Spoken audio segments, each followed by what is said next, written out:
Welcome to another edition of Freak Chef. Hell yeah, this is going to be very exciting. It was meat market day, so I got a bunch of meat and everything.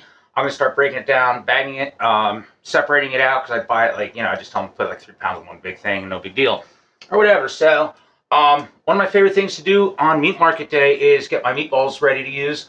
So what I'll typically do is I'll make a batch up, then I get them frozen, and then I have them for long term, and I can just take a few out here and there when I want it, bag them up. My for my meatballs, a couple tips I'm going to share with you. Beef, pork, eggs, breadcrumbs, seasoning, salt, pepper, and very simple. So what I'll start by doing is I want to get my eggs ready to go in the meat mixture first. So typically I'll just beat them up in a measuring cup, and there we go. This way they're ready to go. You don't have to mix the egg in the meat. So next thing is throw the meat in the bowl, start the breadcrumb process, and we get going. So ready to start the meatball mixture. And it's easier when you're doing this. You just have gloves. At least you just get the stuff mixed and formed. Another thing I like to do is a tray. Okay. So another thing I have is just a tray with wax paper. You can use parchment or you can use the paper that the meat comes in, either way. What I'll do is I'm going to use some of that just to cover over it. And let's get our seasonings ready to go in here. When we're ready for them,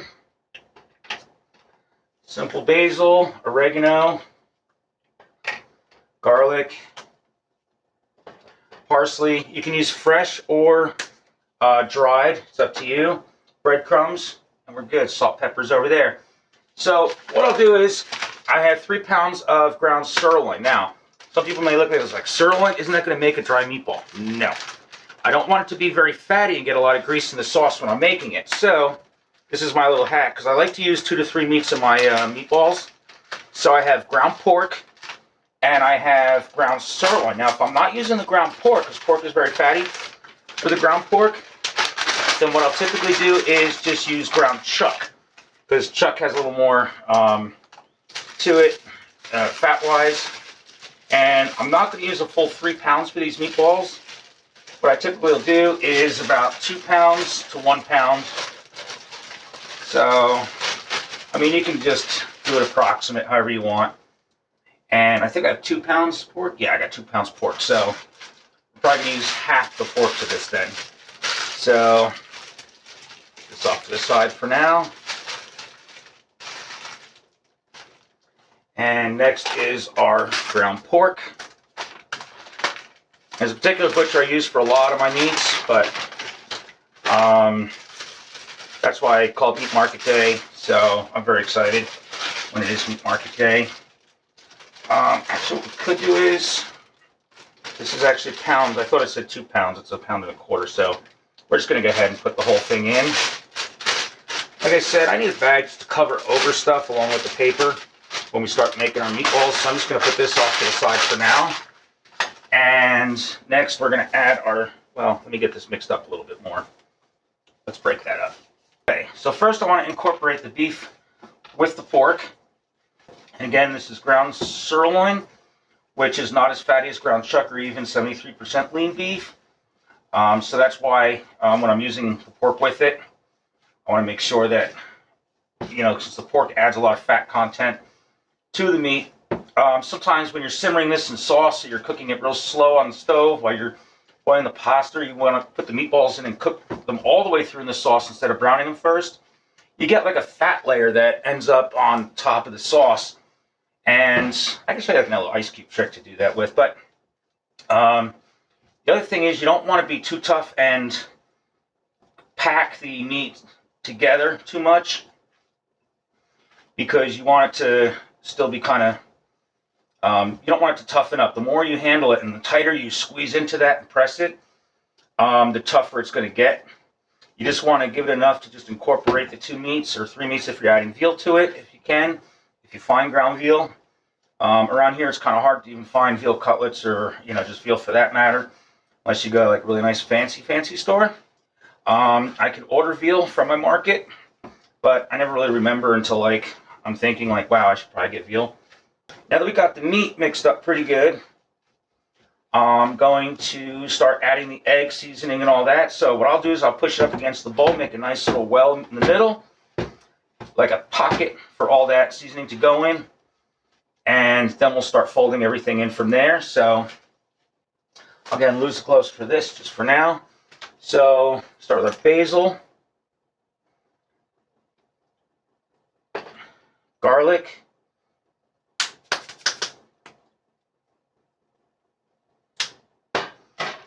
oregano,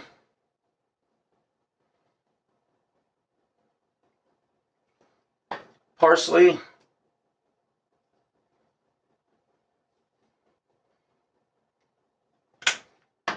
salt and pepper.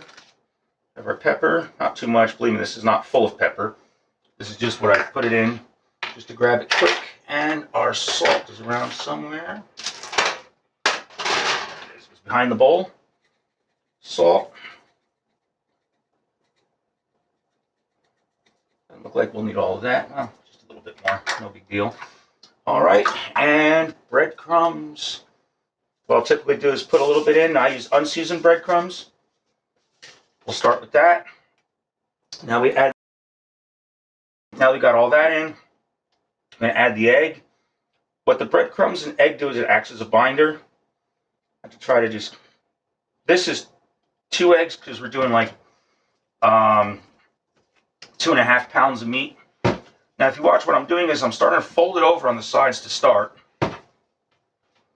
And then we're going to start getting in here. And once we know we have enough breadcrumbs, which looks like we may need a little more based on the amount of egg and meat.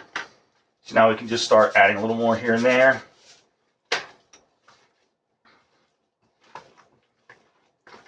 It seems like once we got the right texture, we're going to start getting this really mixed up. I'm just going to give it a couple more turns with just the meat and the egg that we have in there with the breadcrumbs that we have. Anything that looks too liquidy from the egg, then go ahead and just put more breadcrumbs in. Breadcrumbs will help soak it up. I think we're pretty good on that. So now we can get in here with 2 hands and get really dirty with this. I'll go ahead and move this stuff back just for now because we're going to need some room to get over to the tray over here. So again, we're reworking the meat to incorporate all the ingredients. That's why we didn't want to handle it too much in the initial phase of just blending the 2 meats together. Plus, using the ground sirloin with the pork and the egg, it's going to be a nice tender and juicy meatball. It's not going to be real dry because again, egg is also adding more moisture to that, which doesn't really evaporate. It actually cooks in there. The fat will separate. And if you do have too much fat in there by the time you're ready to serve it or anything like that, or you can check your pot as you go through, as it cooks and all that. And what's nice is the other seasonings start to really disappear, but using the parsley, I use the parsley as a gauge just to make sure that everything is really mixed and incorporated well, because you're not going to see salt and pepper and the breadcrumbs and even the egg in this. You know it's in there because you put it in there. You can feel stuff in there, but again, it's not I find like that push and twist motion with my fingers open just kind of works a lot better. And we wait till it's not as liquidy or slimy, if you even want to call it that. And it holds together nice. That means that egg and the breadcrumb are working as a great binder. And now we can start pulling the meat apart.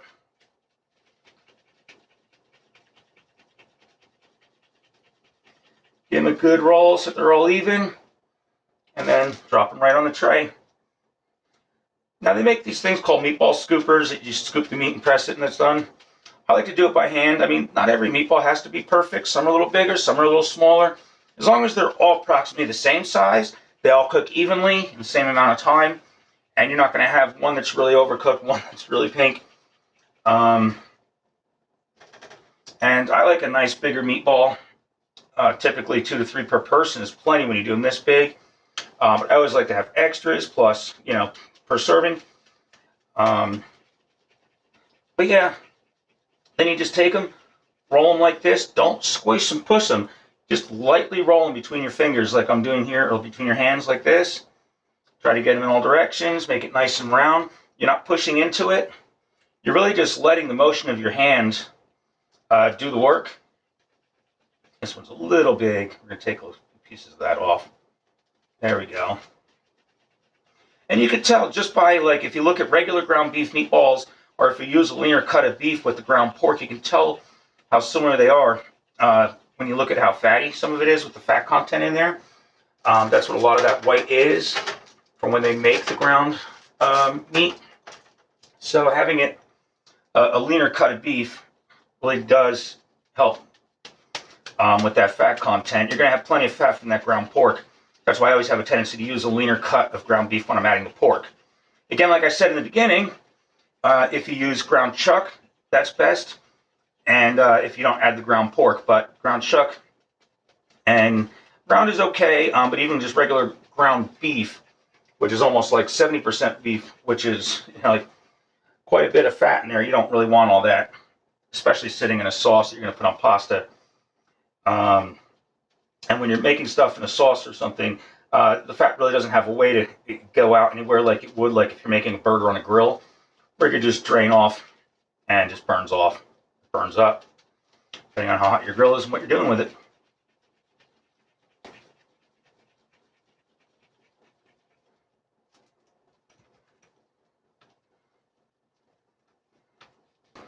Okay, we're coming down to the last few here.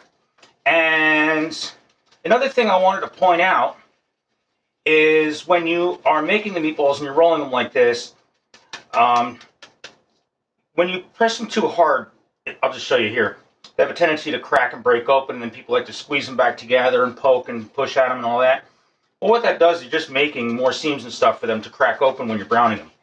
You want to use equal pressure on all sides, getting these rolled, so it does take a little more time, but at least you get a nice meatball that doesn't have those cracks in it, and it'll brown or even cook just fine without breaking apart sometimes, especially if you're browning them over high heat to start. So that is the last of our meat. Some little pieces with that. Seems a little bit smaller, but hey, not bad. Because remember, we're not measuring these things out exact. And sometimes people are like, oh my God, that's such a big meatball. Well, don't forget, they will shrink when you cook them. So these will get down to about, you know, a little bit smaller than that, but at least it's a nice, generous meatball. Now, the next step with this is I'm going to cover it with some plastic. Like I said, I was saving that bag because we don't really need a, actually, probably not going to be big enough, but we'll just go ahead with this. What this is going to do is just going to keep the frost off of them while they're sitting in the freezer. So we're not going to freeze them, but we want them to firm up before I put them in vacuum bags. And this is just going to help protect some of it. So that's going to go right in here. I made a little space in there originally. Let's hope this all fits. And the tray should just slide right in there. And I think we're good. All right, I think we made it. So I'm going to leave those in the freezer for about a good maybe 2 hours. Again, I don't want them to get frozen. I don't want them to freezer burn, but just long enough for them to really firm up and get everything set. And then I'm going to break the vacuum sealer out and make bags of meatballs. I'm going to portion some out for just me during the week, and then I'm also going to make a big bag for if I have people over or if I do a potluck neighborhood dinner, whatever. So those are my meatballs, and the only thing I'm doing after this point is vacuum packing them because I'm not going to eat them right away. And I got the meat to break down. So hope you like little meatball tips and how to make my good meatballs. If you like them and you've had them before, typically what I'll do is if I'm serving to a lot of people, especially on special occasions, or if I'm catering something for Freak Chef and I'm doing a dinner for your place or for your erotic party or whatever, I will use fresh herbs and spices and all that. But for just home and all that, it's the same exact thing. If you're using fresh stuff, you don't use as much as you would dry. So just keep that in mind. Well, anyway, love you guys. Thanks for supporting me. Check out my other videos.